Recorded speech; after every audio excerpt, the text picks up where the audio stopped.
You are listening to Alex Nanlohi Podcast, to know the Lord and to make Him known.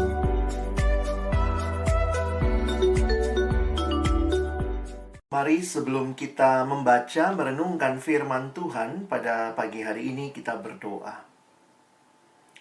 Bapa di dalam surga, kami datang dalam ucapan syukur pagi hari ini. Sungguh anugerah-Mu yang luar biasa boleh kami alami. Kami bersyukur sekali lagi buat kesempatan berkuliah yang Tuhan berikan. Dan biarlah kami boleh menghargai setiap kesempatan yang Tuhan berikan, termasuk juga di dalam kami beribadah bersekutu, boleh memuji, memuliakan nama-Mu dan juga mendengarkan firman-Mu. Kami akan membuka firman-Mu, kami mohon ya Tuhan, bukalah juga hati kami. Jadikanlah hati kami seperti tanah yang baik, supaya ketika benih firman Tuhan ditaburkan, itu boleh sungguh-sungguh berakar, bertumbuh, dan juga berbuah nyata di dalam kehidupan kami. Berkati baik hamba-Mu yang menyampaikan, setiap kami yang mendengar. Tuhan tolonglah kami semua, agar kami bukan hanya menjadi pendengar-pendengar firman yang setia, tapi mampukan dengan kuasa dari Roh-Mu yang kudus, kami dimampukan menjadi pelaku-pelaku firman-Mu di dalam kehidupan kami, di dalam masa muda kami. Bersabdalah ya Tuhan, kami anak-anak-Mu sedia mendengarnya. Di dalam satu nama yang kudus, nama yang berkuasa, nama Tuhan kami Yesus Kristus, kami menyerahkan pemberitaan firman-Mu. Amin. Shalom, selamat pagi teman-teman yang dikasihi dalam Tuhan Yesus Kristus. Saya bersyukur buat kesempatan yang indah ini, boleh sharing firman Tuhan dengan teman-teman sekalian, secara khusus juga buat adik-adik angkatan baru ya, angkatan 2020. Yang tadi Abang bilang di dalam doa, saya cari-cari data begitu ya. Tapi yang saya dapat memang data tahun lalu teman-teman ya, bahwa ternyata di Indonesia ini jumlah mahasiswa itu sebanyak kurang lebih tahun lalu ya, datanya itu hanya kira-kira 7,3 juta orang. Jadi kalian bisa bayangkan gitu ya, bahwa menjadi mahasiswa di Indonesia itu sebuah privilege. Dari 200 sekian penduduk, 200 juta sekian penduduk, hanya 7,3 juta orang yang bisa menjadi mahasiswa. Dan juga teman-teman, kalau kalian lihat datanya, ternyata dari sebagian besar pemuda, jumlah total pemuda, orang muda di bangsa ini, yang bisa berkuliah itu hanya 35%.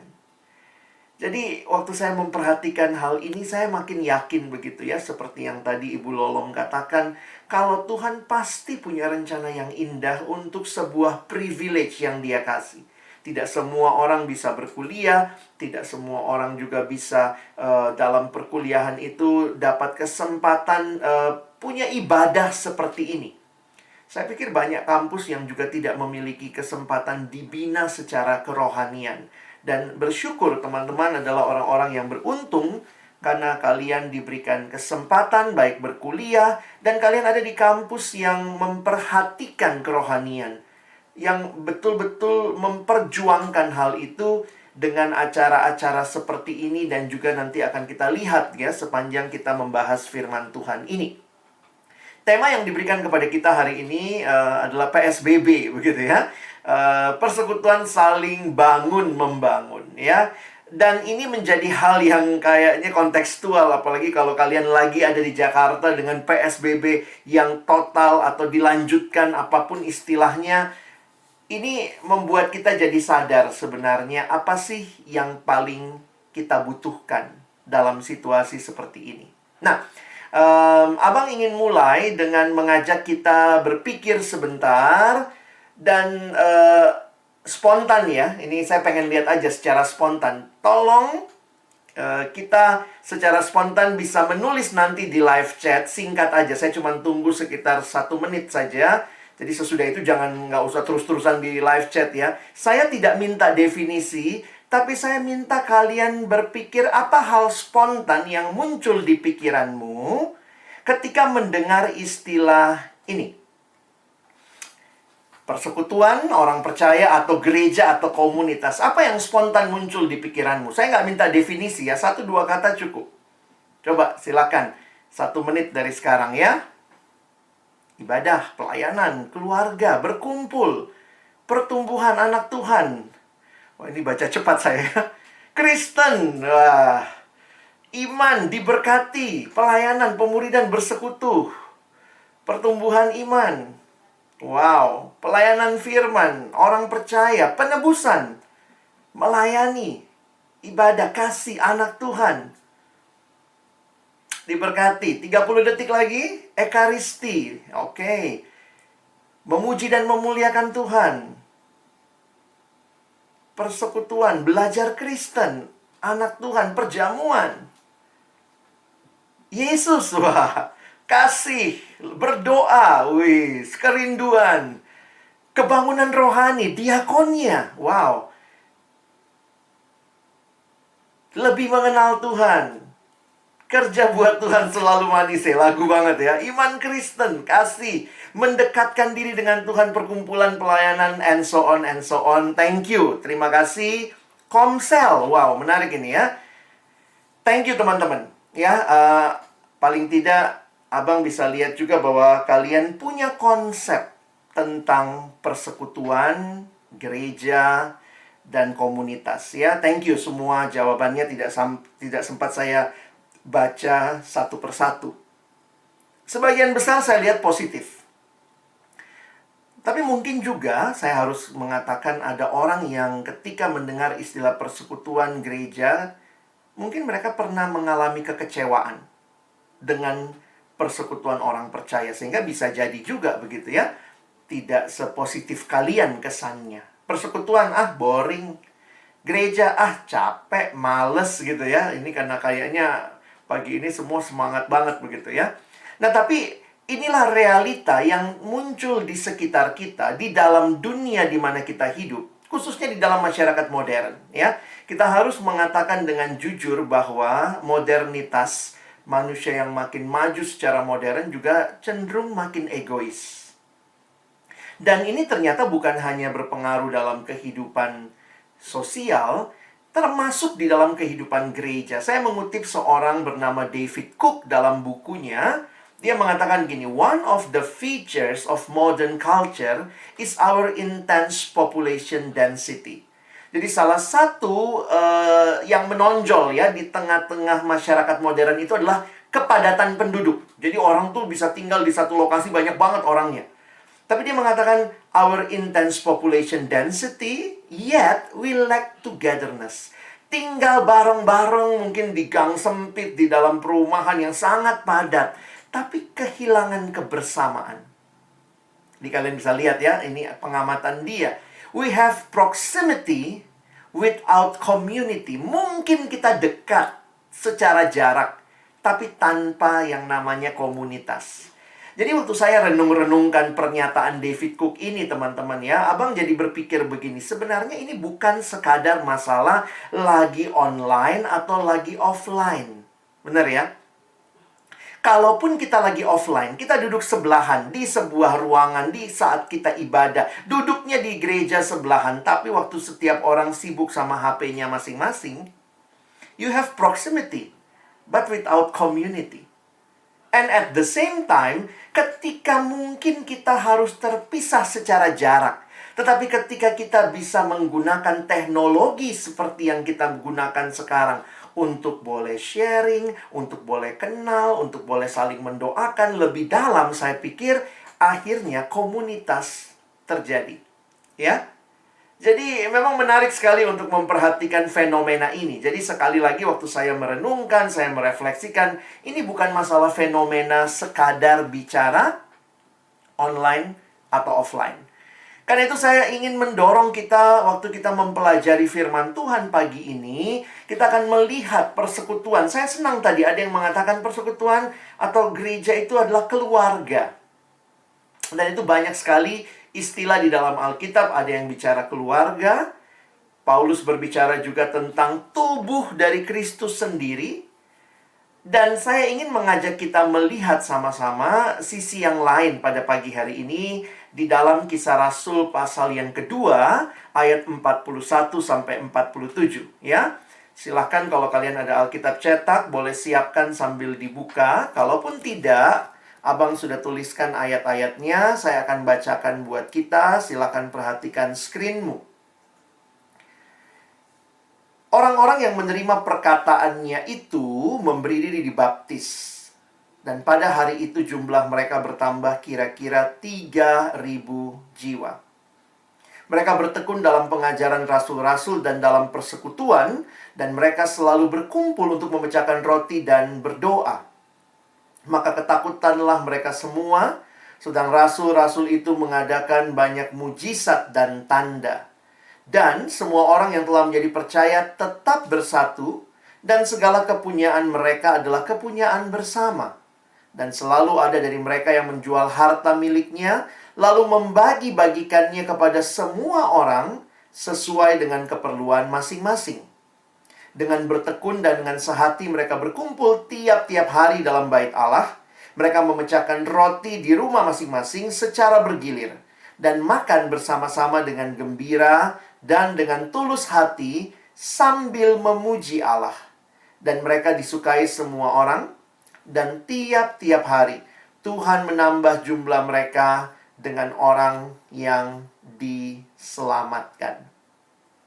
Teman-temanku yang dikasihi dalam Tuhan Yesus Kristus, perhatikan sebentar bahwa di dalam Kisah Rasul pasal yang kedua di bagian awal kita bertemu dengan peristiwa Pentakosta.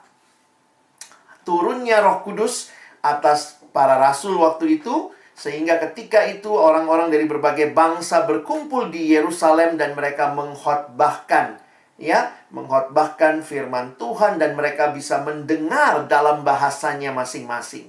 Jadi ini yang seringkali dianggap sebagai ulang tahunnya gereja. Walaupun kalau kita sebenarnya melihat gereja sebagai persekutuan orang percaya yang dipanggil keluar dari kegelapan masuk kepada terang yang ajaib, sebenarnya bukan baru mulai di dalam Kisah Rasul 2 ya. Harusnya sih kita balik lagi ke perjanjian lama juga. Dari Abraham juga dipanggil Allah keluar dari tanahnya, dari negerinya pergi ke negeri yang Tuhan janjikan. Jadi sebenarnya kalau kita bisa menandai bahwa ini adalah bagaimana Roh Kudus meneguhkan gereja pada waktu itu. Nah, ada hal yang menarik kalau kita perhatikan, ya saya tuliskan begini ya, teman-teman bisa perhatikan. Gereja atau jemaat mula-mula, itu kalau kalian lihat latar belakangnya adalah orang-orang biasa. Dari latar belakang yang berbeda-beda. Itu di Kisah Rasul 2, teman-teman nanti bisa cek ayat 8-11. Namun, menarik sekali. Mereka bersatu karena meresponi khotbah Petrus. Khotbah Petrus mengenai Yesus sebagai Tuhan dan Kristus. Kristus itu artinya apa? Juru selamat atas hidup mereka. Coba lihat ya. Karena itu yang sebenarnya mengawali sebelum Kisah Rasul 2 ayat 41. Teman-teman bisa lihat ya. Ada Kisah Rasul 2 ayat 14-40. Nanti kalau mau baca keseluruhannya itu indah sekali. Ini adalah khotbahnya Petrus. Nah, Abang cuplikkan beberapa ayat saja yang ada di screen. Kalian lihat ya khotbah Petrus dan bagaimana Petrus mendorong jemaat meresponi anugerah Allah. Di dalam ayat ini dikatakan, jadi seluruh kaum Israel harus tahu dengan pasti bahwa Allah telah membuat Yesus yang kamu salibkan itu menjadi Tuhan dan Kristus. Kristus artinya juru selamat.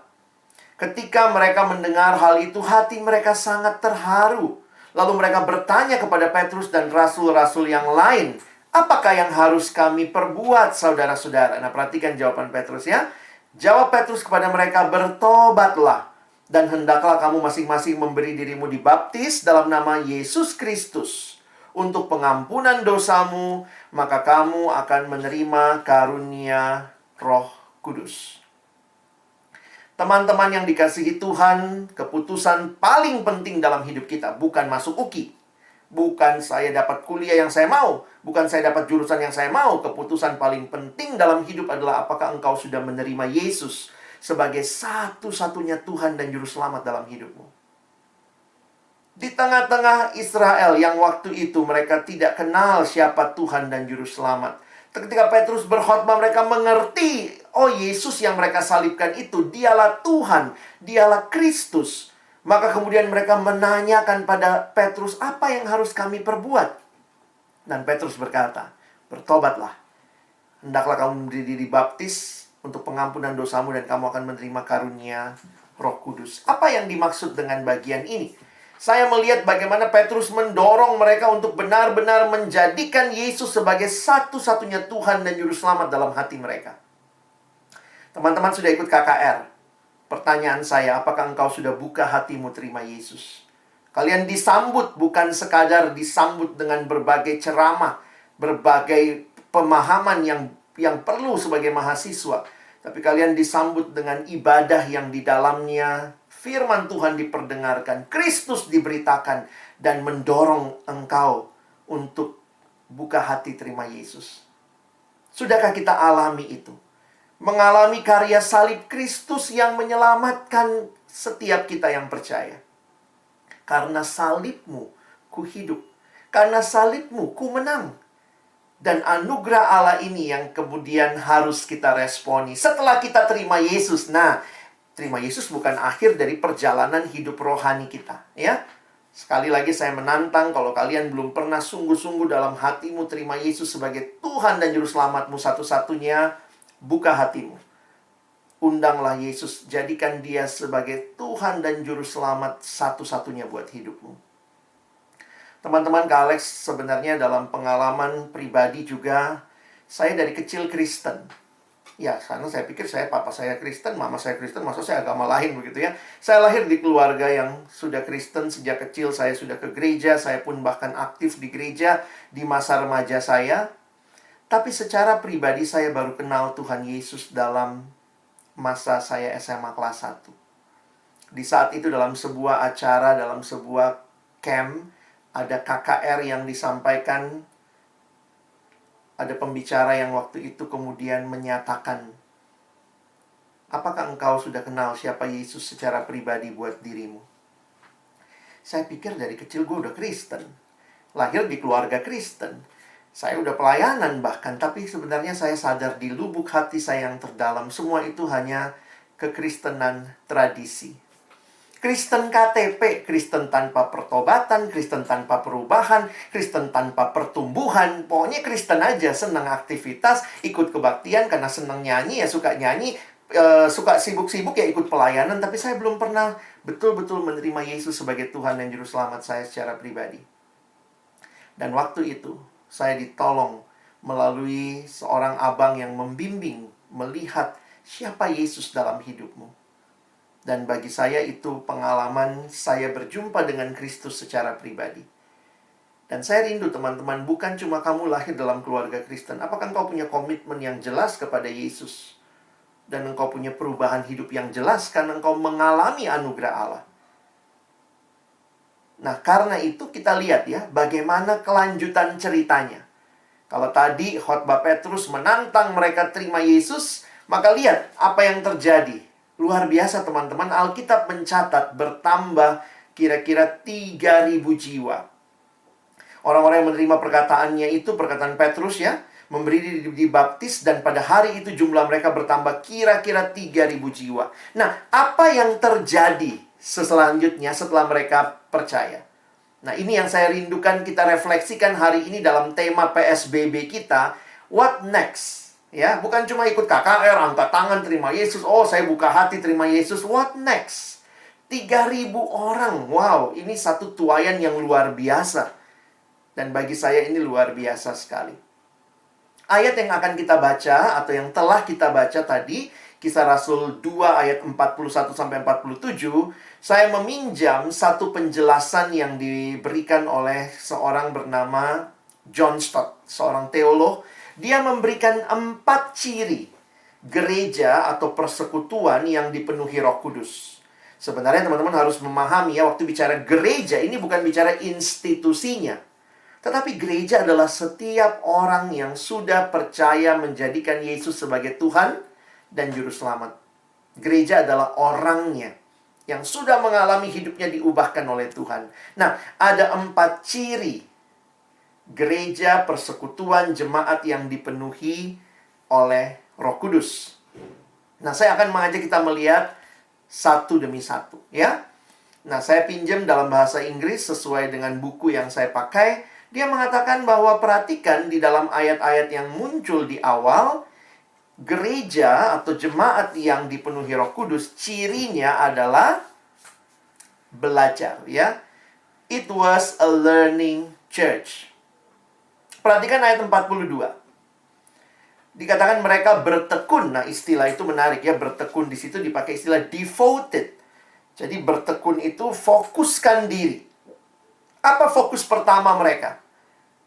Kadang-kadang kita pikir kalau dipenuhi Roh Kudus maka dia akan melakukan mujizat-mujizat aneh gitu ya. Akan melakukan hal-hal yang spektakuler luar biasa. Perhatikan mereka yang dipenuhi Roh Kudus di ayat 42, mereka bertekun dalam pengajaran rasul-rasul. Di dalam bahasa Inggris digunakan istilah they devoted themselves to the apostles' teaching. Kepada pengajaran para rasul. Dari mana pengajaran para rasul? Kita bisa lihat lagi, kan? Yesus bilang sama rasul-rasul apa? Pergi, jadikan semua bangsa muridku dan ajarlah mereka segala sesuatu yang telah kuperintahkan kepadamu. Ya? Ajarlah mereka melakukan segala sesuatu yang telah kuperintahkan kepadamu. Karena itu kita melihat memang gereja didirikan di atas dasar para rasul, Perjanjian Baru, para nabi, Perjanjian Lama, dan ini kita terima di dalam Alkitab kita. Para rasul melambangkan Perjanjian Baru, mewakili Perjanjian Baru.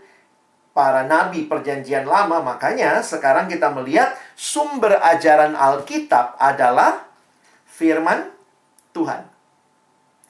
Jadi harusnya ciri yang melekat pada kita yang sudah kenal Tuhan Yesus adalah kita bertumbuh di dalam firman, ya. Kita benar-benar mengalami firman Tuhan itu mengubahkan hidup kita.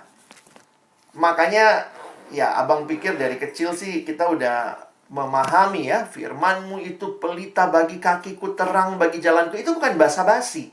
Benar-benar kita alami karena pengajaran rasul-rasul yang bersumber dari Perjanjian Lama, Perjanjian Baru yang kita terima dalam bentuk Alkitab sekarang, inilah yang akan memimpin hidup kita. Di banyak gereja, atau saya pikir hampir semua gereja, ada mungkin yang tidak, tapi hampir semua gereja, ketika misalnya ada pembaptisan, hadiahnya apa? Alkitab. Marguru, habis Marguru CD, apa hadiahnya? Alkitab. Ini kalau hitung-hitung, kalau dikumpulin, kau paling tidak punya 2 Alkitab ya, kalau kau dibaptis dulu, atau mungkin waktu kamu juga di CD, atau kamu mungkin diteguhkan, begitu ya. Nanti menikah, hadiah dari gereja apa? Alkitab juga gitu ya. Jadi bagi saya menarik sekali ya. Di tengah-tengah pergumulan kehidupan, firman Tuhan ini yang membimbing kita. Jadi apa ciri dari orang yang dipenuhi Roh Kudus? Dia memberi waktu, memberikan hidupnya benar-benar mempelajari firman Tuhan. Di beberapa gereja bahkan yang mengawali masuknya ibadah adalah Alkitab, bukan pendetanya bahkan. Karena Alkitab dulu, lalu kemudian pendetanya di belakangnya masuk dalam prosesi, menunjukkan betapa pentingnya, betapa sentralnya firman Tuhan dalam kehidupan orang percaya. Nah, ini yang saya kadang-kadang suka bertanya ya, benar nggak ya kita serius dengan Alkitab kita ya? Satu waktu abang pergi ke satu sekolah, karena saya banyak ke SMA juga ya. Mungkin beberapa dari kalian pernah ketemu saya waktu kalian ada di SMA. Kalau kalian di Jakarta dan sekitarnya, beberapa kali mungkin kita ketemu dalam ibadah di sekolah atau KKR siswa. Nah, satu waktu saya ingat, saya pergi ke satu sekolah, ini memang notabene sekolah Kristen. Lalu waktu itu abang tanya sama teman-teman, adik-adik siswa, waktu itu sekitar 200-an anak lah kumpul di sebuah ruangan ibadah. Lalu saya tanyanya sederhana, siapa yang dari kecil Kristen? Angkat tangan. Semua angkat tangan gitu ya. Sebagian besar ya, jadi 85% itu Kristen dari kecil. Mungkin waktu lahir udah namanya Matius, Markus, Marta, Maria begitu ya. Dari kecil udah Kristen. Lalu kemudian saya tanya lagi sama mereka, ya angkat tangan tinggi, terus angkat tangan. Siapa yang kecil udah Kristen, dari lahir? Oh, 85%. Terus saya tanya teman-teman. Saya tanyanya apa? Siapa yang sudah pernah baca Alkitabnya sekali habis? Dari Kejadian sampai Wahyu. Wah, tiba-tiba tangan pada turun. Saya bilang, turunnya pelan-pelan aja biar nggak malu, begitu ya. Dan akhirnya tersisalah. Puji Tuhan masih ada yang sisa ya. Tersisa 3 anak. 3 orang anak yang katanya pernah baca Alkitab dari Kejadian sampai Wahyu minimal 1 kali. Teman-teman, waktu saya refleksikan pengalaman itu, saya jadi mikir begini ya. Jangan cuma bangga jadi orang Kristen. Secara status, saya dari kecil Kristen, dibaptis, namaku mungkin nama-nama Alkitab, nama-nama Bapak Gereja. Tapi berapa serius engkau dengan firman Tuhan? Itu sebenarnya salah satu ciri utama kekristenan. Jadi waktu saya pelajari, makin menyadari, iya ya, rasul-rasul mengajar. Dan jemaat mula-mula, perhatikan ya, mereka bertekun dalam pengajaran rasul-rasul. Firman Tuhan jadi punya posisi sentral dalam kehidupan. Nah ini kalau kita bikin arah panahnya ya, abang senang coba lihat ini kalau pakai tanda panah, kira-kira begitu. Tanda panahnya dari atas ke bawah. Jadi firman itu dari Tuhan kepada kita. Gereja adalah gereja yang belajar. Dan yang dia pelajari adalah firman Tuhan yang menuntun kehidupan. Gereja yang belajar. Yang kedua, kita lihat lebih jauh. Bukan hanya gereja yang belajar, tetapi ini juga gereja yang menyembah. It was a worshiping church. Teman-teman perhatikan di dalam ayat 42 juga, coba lihat sedikit saya warnai berbeda. Di dalam ayat yang 42 bagian akhir. Dituliskan, dan mereka selalu berkumpul. Nah, ngapain sih kalau ngumpul? Untuk memecahkan roti. Nah, ini kalau memecahkan roti, apa sih yang dimaksud? Ya, perjamuan kudus tentunya. Dan berdoa. Kalau kita bicara perjamuan kudus, apa sih yang kita rayakan dalam perjamuan kudus? Kalau teman-teman ingat lagi di dalam sejarah gereja, di dalam kebiasaan kita melakukan perjamuan kudus, bukankah ada ayat yang dibacakan di mana penetapan perjamuan kudus? Dan waktu itu kalau ayat dibacakan baik dari 1 Korintus misalnya, kita diingatkan. Yesus bilang, perbuatlah ini setiap kali engkau mengingat akan aku. Jadi, mengingat Yesus dengan perjamuan kudus. Jadi ini sebuah bentuk penyembahan. Itu bukan cuma makan-makan biasa, itu mengingat Tuhan. Waktu engkau makan, inilah tubuhku. Waktu engkau minum, inilah darah Kristus yang tercurah bagimu. Dan juga ini dikaitkan dengan doa. Teman-teman lihat di ayat 42 bagian akhir ya. Mereka memecahkan roti dan berdoa. Jadi saya melihat menarik sekali. Jemaat mula-mula itu hidupnya adalah hidup yang mendengarkan firman, tapi juga meresponi firman di dalam doa dan pujian kepada Yesus, kepada Allah Tritunggal. Ya, makanya kalau kita lihat, ini saya bisa kaitkan, ini panahnya ke atas. Kalau tadi dari Tuhan kepada kita, Tuhan kasih firman. Sekarang dari kita kepada Tuhan diresponi dengan pujian, dengan doa, dengan mengingat Kristus dalam ibadah-ibadah kita. Jadi ini adalah gereja yang menyembah Tuhan. Karena itu kalau kita perhatikan, sebenarnya dari kecil kita juga udah diajarin ya. Teman-teman, bagaimana bertumbuh? Baca kitab suci, doa tiap hari. Kalau mau tumbuh. Ini sebenarnya inspirasinya saya pikir dari bagian ini ya. Kita mendapatkan firman, kita meresponi dalam doa, itulah kunci pertumbuhan. Jadi kalau kita perhatikan, saya mengutip ada satu gambar yang selalu saya angkat, karena ini sangat gampang diingat. Ini yang disebut sebagai ilustrasi roda. Ilustrasi ini dibuat oleh seorang bernama Dawson Trotman. Bapak Dawson Trotman membuat ilustrasi roda ini, menggambarkan bagaimana seharusnya kehidupan orang Kristen yang taat di dalam seluruh aspek hidupnya. Kenapa disebut ilustrasi roda? Karena Dia mencoba menggambarkan seperti sebuah roda. Teman-teman lihat ya. Maka dia katakan kalau roda di pusat hidup itu harus ada Kristus. Makanya terima Yesus dalam hidupmu, itulah yang menggerakkan kehidupanmu. Itu fokusnya. Sesudah engkau terima Yesus, maka perhatikan, dia menggambarkan ada dua macam relasi yang harus dibangun. Pertama, relasi vertikal dengan Allah. Saya bicara sama Tuhan, namanya doa. Tuhan bicara sama saya melalui firman. Makanya dari kecil yang saya bilang tadi, kita udah tahu bagaimana bertumbuh. Baca kitab suci, doa tiap hari kalau mau tumbuh. Tapi memang lagunya kurang lengkap, teman-teman ya. Karena kita juga dibangun di dalam relasi yang horizontal. Lihat jari-jari yang kedua. Kalau relasi yang vertikal adalah hubungan dengan Allah, maka relasi yang horizontal hubungan dengan sesama.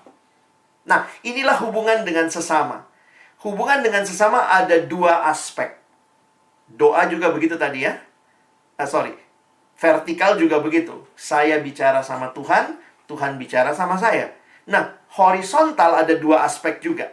Ke dalam, kita harus rajin bersekutu. Dan keluar, kita harus rajin bersaksi.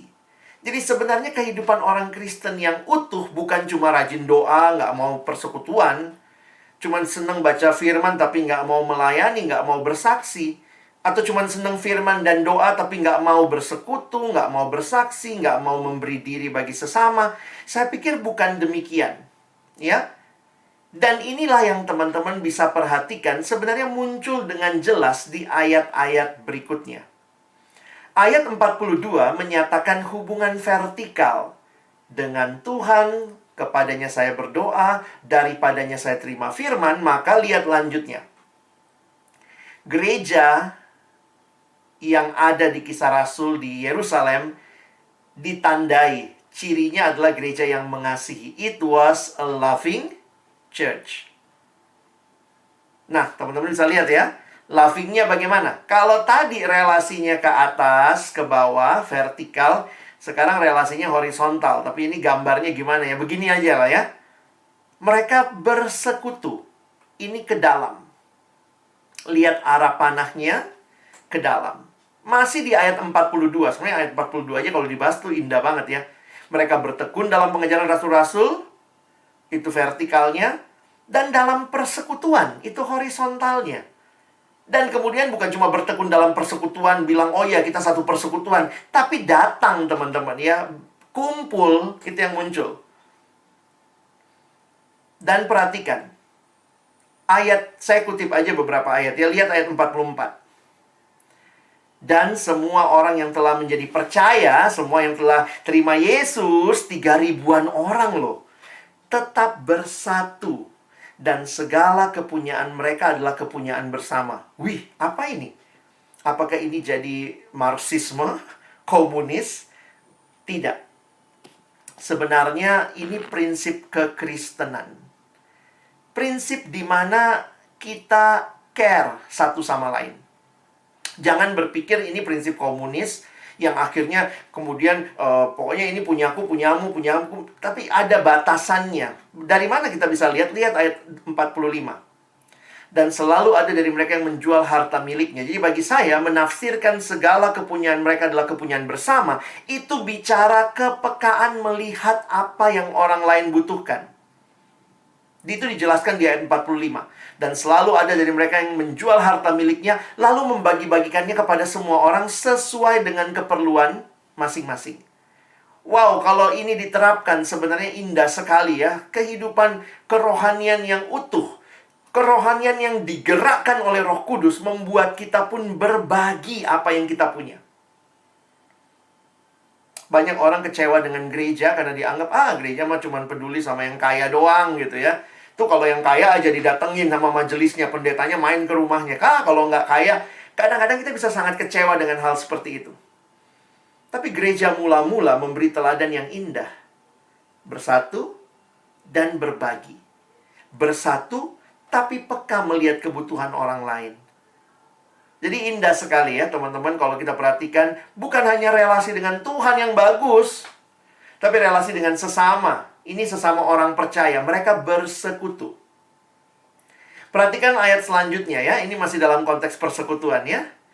Dengan bertekun dan dengan sehati mereka berkumpul tiap-tiap hari dalam bait Allah. Mereka memecahkan roti di rumah masing-masing secara bergilir dan makan bersama-sama dengan gembira dan dengan tulus hati. Nah, muncul lagi tuh memecahkan roti. Nah, tapi teman-teman mesti lihat ya, ini kalau nafsir Alkitab, memecahkan roti di ayat 42 beda sama ayat 46. Kenapa? Ternyata memecahkan roti yang di ayat 42 itu yang kita sebut perjamuan kudus. Memecahkan roti dalam kaitan vertikal mengingat Tuhan. Tetapi memecahkan roti di ayat 46 itu memecahkan roti dalam arti horizontal. Maksudnya itu perjamuan kasih. Beda ya. Jadi sebenarnya makan-makan itu Kristiani kok ya. Makanya bilangnya rapat gereja makan gitu ya. Nanti kapan-kapan kita kumpul bersama-sama biar cair suasana, kita makan bersama. Itu yang dituliskan di dalam Alkitab. Sukacita vertikal mengalir secara horizontal. Dan mereka berbagi kasih. Makanya biasanya kalau lagi offline gitu ya, habis persekutuan biasanya ada apa? Ya ada snack-snack kecil lah ya. Kalau mahasiswa tuh snacknya kadang-kadang unik-unik ya. Kadang gorengan lah, kadang wafer-wafer gitu ya. Tapi itu apa? Itu perjamuan kasih yang kita nikmati satu sama lain. Kenapa? Itu wujud nyata persekutuan kita.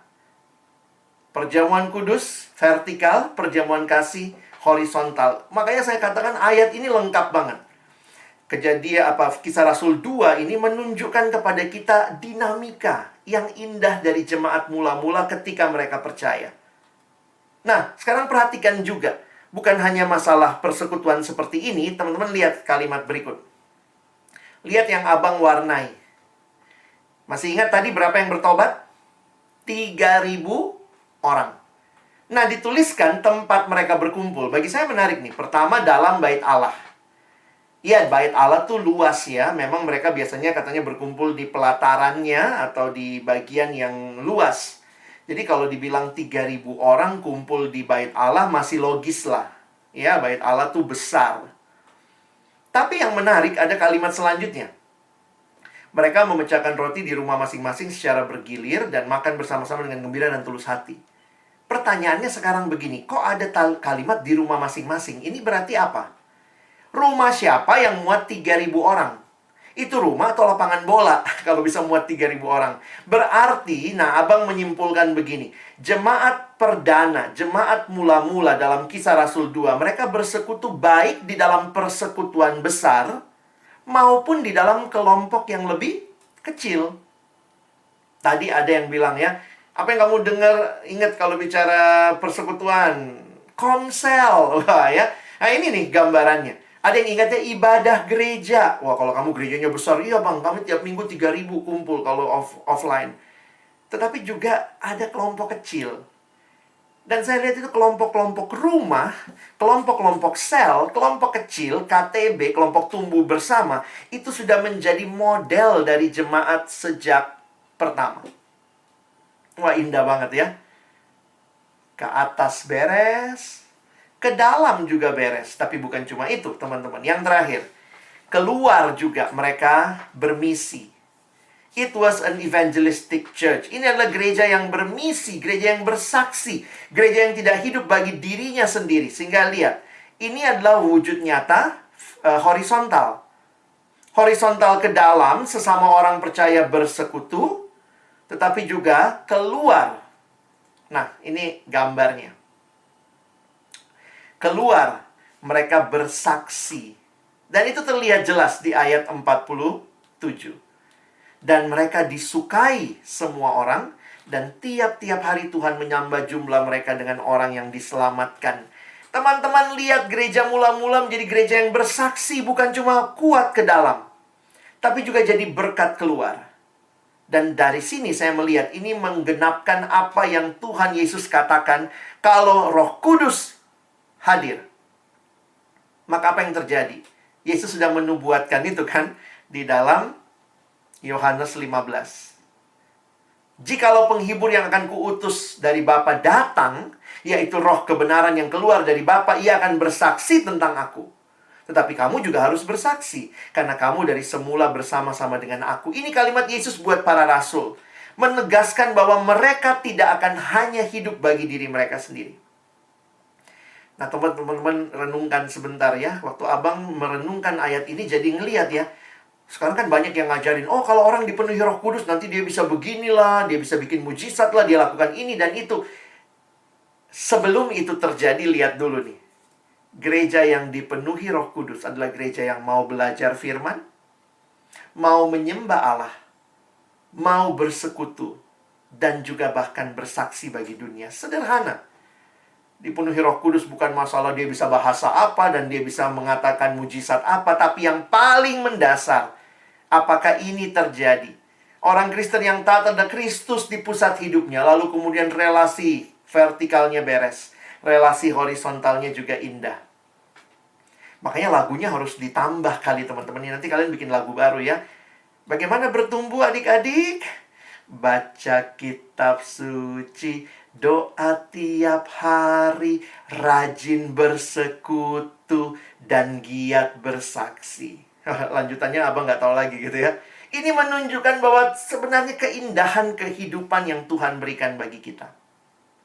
Setelah engkau dan saya terima Yesus, Tuhan mau engkau alami pertumbuhan. Dia kasih firman-Nya. Dia kasih akses bisa datang dalam doa. Dia berikan, nah ini tema kita hari ini. Apa yang Tuhan berikan? Persekutuan, teman-teman. Ayo nikmati, hargai. Persekutuan itu tempat di mana Tuhan sedang mau menumbuhkan kerohanian kita. Beberapa orang udah jawab itu tadi. Apa yang kamu dengar tentang persekutuan? Apa kamu pikirkan? Bertumbuh. Nah, ayo nih, benar-benar nggak kita manfaatkan? Seorang teolog bernama Eugene Peterson mengatakan, kita adalah sebuah komunitas. Kita tidak pernah hidup sendiri dan bagi diri sendiri. Kita dilahirkan di dalam komunitas, kita tinggal di dalam komunitas, kita meninggal di dalam komunitas. Jadi natur manusia yang diciptakan Allah bukanlah hidup sendiri. Makanya dalam satu buku rohani dia mengatakan, hidup menyendiri, menarik diri dari persekutuan, disebut sebagai bunuh diri secara rohani. Kenapa? Karena memang Tuhan sudah desain kita. Ini kalau anak komputer bilangnya default settingnya adalah default setting untuk berkomunitas, bersekutu. Itulah tema kita hari ini kan? Persekutuan yang saling bangun-membangun. Kalau bikin 2B-nya saling bangun-bangun kan bingung juga ya. Jadi dibikinlah biar pas, saling bangun-membangun. Berarti ada salingnya di situ. Ada membangunnya, ketersalingan yang membangun. Jadi bukan cuma kumpul-kumpul, punya nama, wah kita persekutuan UKI nih, anak PM. Tapi apa tujuannya? Kumpul-kumpul untuk eksis. Kumpul-kumpul untuk terjadi saling membangun. Dan itu rencana Tuhan. Kalian sudah lihat dalam ayat-ayat Alkitab yang sangat indah. Itu jemaat mula-mula, teman-teman. Dan saya makin meyakini, waktu merefleksikan ini ya, manusia itu memang makhluk sosial. Itu bukan teori sosiologi. Itu desainnya Allah. Kalau kalian masih ingat dalam Alkitab ada Kejadian 2 ayat 18. Ayatnya mengatakan tidak baik kalau manusia itu seorang diri saja. Pernah dengar ayat itu ya? Tidak baik kalau manusia itu seorang diri. Jadi bayangkan, setelah Tuhan ciptakan semua baik, tiba-tiba dia ngomong, tidak baik kalau manusia itu seorang diri. Pertama kali kata tidak baik muncul di Alkitab kita di Kejadian 2 ayat 18. Apa yang disiratkan dalam ayat ini? Allah punya rencana bukan bagi kita supaya menyendiri. Berarti Allah memberikan desain bagi kita. Kita adalah makhluk sosial yang membutuhkan manusia lain. Dan Tuhan mau kita saling mengasihi.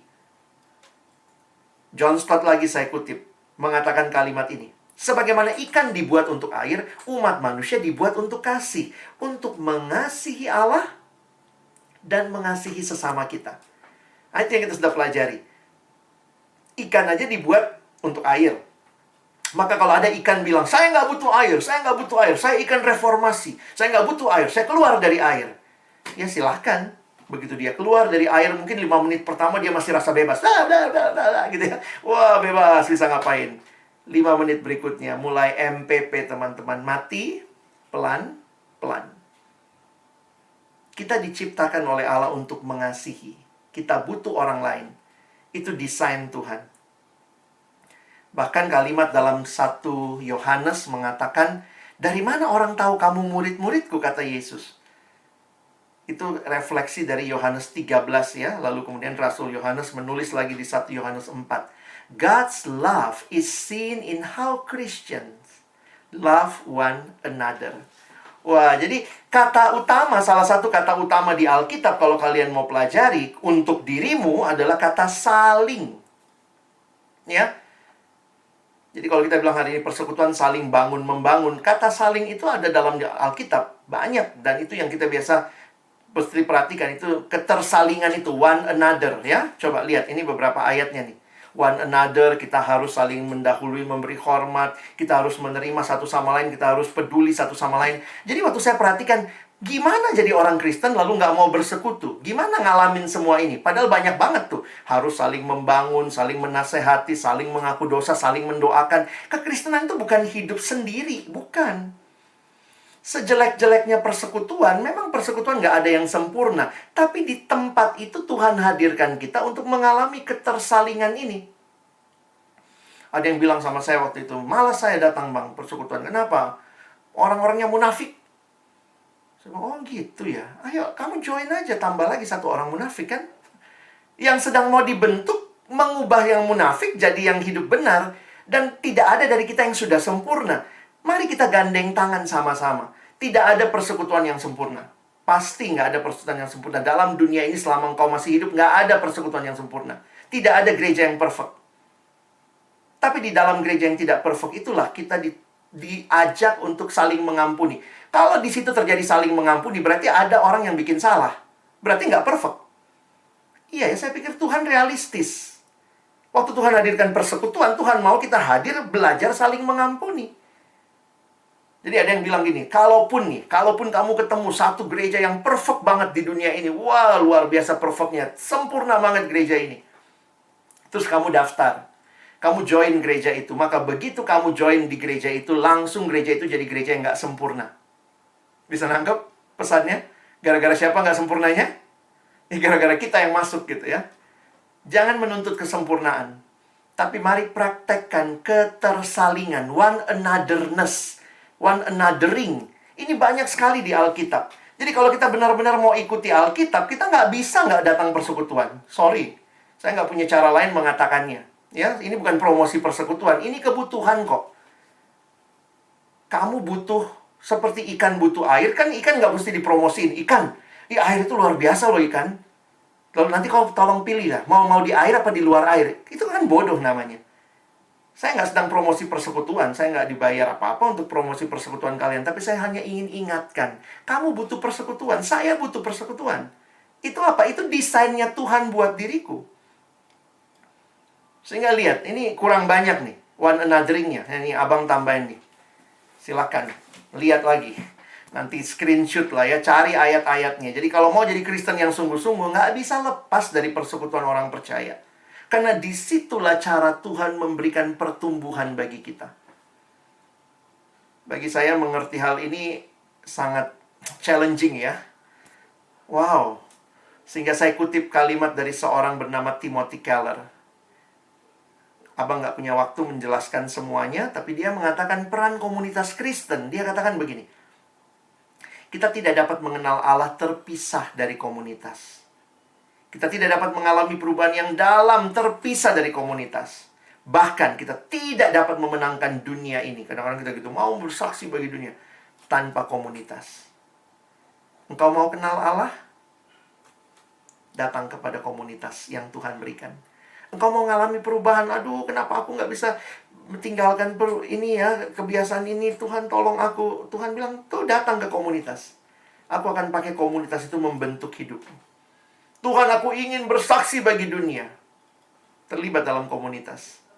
Disitulah cara Tuhan memenangkan dunia. Bersama-sama, bukan sendiri. Teman-teman yang dikasihi Tuhan, waktu belajar semua ini, saya pikir memang corona ini ya, sudah membuat banyak sekali perubahan dalam hidup kita. Termasuk untuk kita memikirkan ulang juga persekutuan kita ya. Kadang-kadang kita mesti milih online, offline, begitu ya. Kita belum bisa lakukan yang offline, kita lakukan yang online. Jadi pelayanan online jadi penting bagi kita sekarang. Tapi mari kita lihat esensinya. Di tengah-tengah pelayanan online ini pun Tuhan sedang mau memberikan pertumbuhan rohani kepada teman-teman. Dan bagaimana caranya Tuhan memberikan pertumbuhan rohani? Ya Tuhan sediakan, paling tidak ini yang kita nikmati ada di kampus. Kalian mungkin semua punya gereja lokal ya. Tapi di kampus kalian Tuhan berikan persekutuan mahasiswa Universitas Kristen Indonesia. Ada PM UKI. Tempat di mana Tuhan rindu engkau mengalami pertumbuhan. Ini bukan tempat yang sempurna. Kalau kau cari tempat yang sempurna, salah tempat kamu. Enggak. Tapi ini tempat di mana ada orang-orang yang tidak sempurna, tapi sedang berusaha bersama-sama, menikmati, berjuang di dalam anugerah Tuhan. Hidup makin hari makin serupa Yesus. Melayani bersama. Baca kitab suci, doa. Kita punya teman-teman bersama. Saya kenal Uki sudah cukup lama lewat pelayanan-pelayanan yang juga dilakukan, dan saya bersyukur ya. Paling tidak mencerminkan apa yang kita bicarakan hari ini ya. Ada apa aja di Uki? Ada apa aja di PM? Ya ada persekutuan besar. Kalian bisa ikut di tingkat fakultas, kebaktian semua tingkat KST, ada PAF dari berbagai fakultas, ada kebaktian KKB ya, kebaktian keluarga besar Uki. Wah, kurang apa lagi gitu ya. Tuhan sediakan semua. Yang besarnya ada, kecilnya juga ada. Ada kelompok kecil, nanti ada mentoring, ada apa ya. Ada teman-teman nanti akan masuk di dalam kelompok-kelompok. Kalian bisa sharing, bisa berbagi, bisa kelompok tumbuh bersama. Dan ini saya pikir bukan hal biasa. Tuhan sediakan loh buat pertumbuhanmu. Kenapa? Karena Tuhan tahu betul, sebagaimana ikan tidak bisa menyangkali air, engkau pun tidak bisa menyangkali kebutuhan bertumbuh. Dan Tuhan sediakan. Dan Tuhan yang menyediakan itu, Tuhan sudah menggerakkan ya. Persekutuan ini unik ya. Karena digerakkan oleh sesama mahasiswa. Jadi kakak-kakak kelasmu, alumni-alumni, jadi PKS. Mereka yang sudah menikmati Tuhan lebih dulu, ingin berbagi dengan teman-teman. Dan saya pikir ini kesempatannya. Besi menajamkan besi, orang menajamkan sesamanya. Pertumbuhan terjadi ketika setiap orang memberi diri, dan di dalamnya Tuhan berkarya. Saya tutup dengan ayat ini, ayat Ibrani 10, ayat 24 dan 25. Penulis kitab Ibrani menyatakan ini di dalam kitab Ibrani ketika dia berbicara tentang apa respon orang-orang yang sudah mengalami karya Yesus. Sebenarnya mirip ya dengan konteks Ibrani. Setelah mengalami karya Yesus yang dibicarakan mulai dari ayat 19 sampai 23. Nanti lihat, ini respon yang dia ajak. Dan marilah kita saling memperhatikan. Muncul lagi kata saling ya. Supaya kita saling mendorong dalam kasih dan dalam pekerjaan baik. Janganlah kita menjauhkan diri dari pertemuan-pertemuan ibadah kita, seperti dibiasakan oleh beberapa orang. Dia udah lihat ya, bukan baru sekarang orang malas persekutuan, dari dulu juga ada ya. Tetapi, marilah kita saling menasehati, dan semakin giat melakukannya menjelang hari Tuhan yang mendekat. Tuhan tahu betul kita butuh. Karena kita butuh, Dia sediakan, dan Dia dorong kita supaya kita memaksimalkan apa yang Tuhan sudah berikan. Dan hari ini, alamilah PSBB ya. Persekutuan yang saling membangun. Sesama kita boleh berbagi, boleh sharing. Karena itulah rancangan Tuhan yang indah untuk dirimu. Amin. Mari kita ambil waktu berdoa. Sebelum Abang pimpin dalam doa untuk menutup firman Tuhan, izinkan saya kembali bertanya, menegaskan. Adakah teman-temanku yang hari ini setelah dengar firman Tuhan, kamu lebih jelas mengerti bahwa hidupmu harusnya adalah hidup di dalam Yesus. Hidup yang menerima Yesus sebagai satu-satunya Tuhan dan Juru Selamatmu. Kalau ada adik-adikku yang hari ini setelah dengar firman Tuhan lagi, kamu diteguhkan, kamu mau buka hatimu terima Yesus. Kalau kau sungguh-sungguh mau buka hatimu terima Yesus, mau tinggalkan hidup berdosa yang lama, dan masuk dalam hidup baru bersama dengan Yesus, hidup benar, hidup kudus bagi Tuhan. Mungkin kau katakan, Tuhan saya masih sering jatuh bangun, tapi hari ini saya percaya, saya mau buka hatiku, terima Yesus dalam hidupku. Jika ada adik-adik, kalau kau dengar panggilan ini, izinkan saya sebagai hamba Tuhan pagi ini mendoakan kamu yang mengambil keputusan terima Yesus. Jika engkau selama ini sudah jadi Kristen tapi cuma Kristen KTP, kau belum pernah sungguh-sungguh percayakan hidupmu kepada Tuhan Yesus. Mari, buka hatimu, terima Dia dalam hidupmu. Pada waktu saya berdoa, bagi adik-adikku yang mau ambil keputusan terima Yesus, taruh tangan kanan kalian di dada kalian. Dan saya akan mendoakan keputusanmu. Bapa di dalam surga, kau lihat setiap kami yang secara virtual ini telah dengar firman dan mau memberi respon di hadapan Tuhan. Bagi kami yang hari ini buka hati terima Yesus, teguhkanlah ya Tuhan. Kami milik-Mu. Karya-Mu di kayu salib telah menebus, menyelamatkan kami. Dan kami mau percaya sungguh-sungguh, kami tidak mau lagi hidup dalam hidup yang lama Tuhan. Tapi biarlah kami masuk dalam hidup yang baru, hidup yang memuliakan-Mu. Hamba berdoa bagi adik-adikku ini, teguhkan keputusan mereka, supaya hidup baru yang mereka miliki, mereka benar-benar persembahkan bagi kemuliaan Tuhan. Mereka telah membuka hatinya, terima Engkau ya Tuhan Yesus. Bertahtalah, berkuasalah atas hidup adik-adikku ini. Kami bersyukur dalam nama Yesus.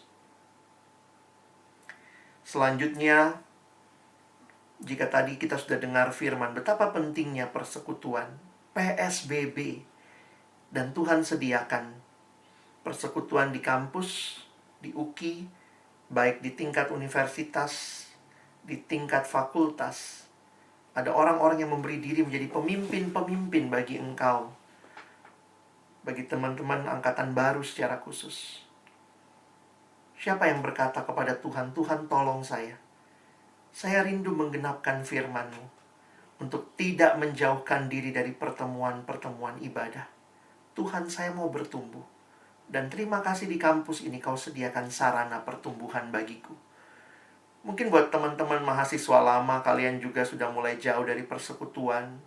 Tapi hari ini Tuhan panggil engkau kembali, nikmati pertumbuhan yang Tuhan berikan. Jika kelompok-kelompok kecil KTB yang kau ikuti sedang mandek, tidak jalan, mari berdoa, Tuhan tolong untuk kita bangkit lagi, hidup bagi Tuhan. Dan bagi adik-adikku, jika ada kesempatan engkau dibina lebih lanjut, ada abang kakak yang akan memberi diri memimpinmu dalam kelompok-kelompok yang menolong kamu bertumbuh. Biarlah engkau berdoa serius di hadapan Tuhan, supaya engkau bisa meresponi hal ini. Bukan di hadapan manusia, tapi di hadapan Tuhan. Abang kasih waktu kita berdoa secara pribadi, meresponi anugerah persekutuan yang Tuhan berikan. Dan setelah itu saya akan tutup dalam doa. Ambil waktu tenang ini, berdoa, meresponi apa yang sudah Tuhan sediakan bagimu untuk terus bertumbuh. Mari berdoa.